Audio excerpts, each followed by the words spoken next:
Now, the next question is, what is the need for doing denormalization? Mean, हम ये कह रहे हैं कि जितनी भी नॉर्मलाइजेशन की है उसे खत्म कर दो.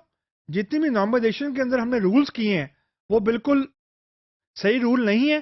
तो ऐसी क्या ड्रास्टिक नीड आ गई है? Why we need to even have a discussion on denormalization? तो द की थिंग इज कि as the data size increases, for example आपका डेटाबेस का साइज फॉर एग्जाम्पल 100 रोज है या फॉर एग्जाम्पल 100,000 रोज है, तो जैसे जैसे डेटा का साइज इंक्रीज कर रहा है, and these days we are talking about million records, billion records, तो जैसे जैसे डेटा का साइज इंक्रीज कर रहा है, जो रनिंग टाइम है दैट इज बिकमिंग एसेंस. मतलब कि जो क्लाइंट है उसको आप ये कह के कन्विंस नहीं कर सकते कि क्योंकि डेटाबेस का साइज बड़ा है, that's why the system is taking more time to reduce or to fetch the data. This is no more a valid argument. The client is not going to buy that argument. Mean, this is market driven discussion कि you have to somehow satisfy the client need. ऐसा नहीं हो सकता कि आप technical दुनिया में रहें and you cannot work in isolation with the client requirement, because at the end of the day the client is a person who is going to pay you for the research, for the development and so on. So the key question is कि जैसे जैसे data का size increase कर रहा है, due to normalization running time कम होना शुरू हो गया. यानी जो एग्जीक्यूशन टाइम है या time to fetch the record वो ज्यादा होना शुरू हो गया बजाय कम होने के. तो this is a pain area of the client कि जैसे डेटा का साइज इंक्रीज हो रहा है, रनिंग टाइम भी इंक्रीज हो रहा है, टाइम टू फेच भी इंक्रीज हो रहा है, मीन डिलेज आ रहे हैं.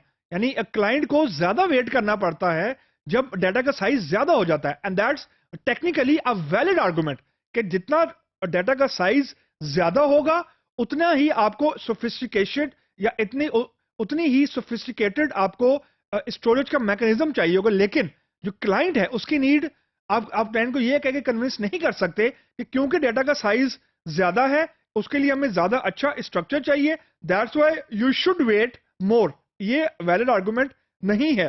तो अब ये बहुत बड़ा आर्गुमेंट है from which actually denormalization has actually generated.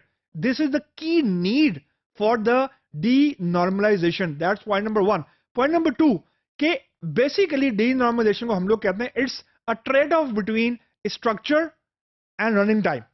कि अगर आपका फोकस रनिंग टाइम है जो कि denormalization में है, then you have to have a compromise on normalization. Normalization mean structure.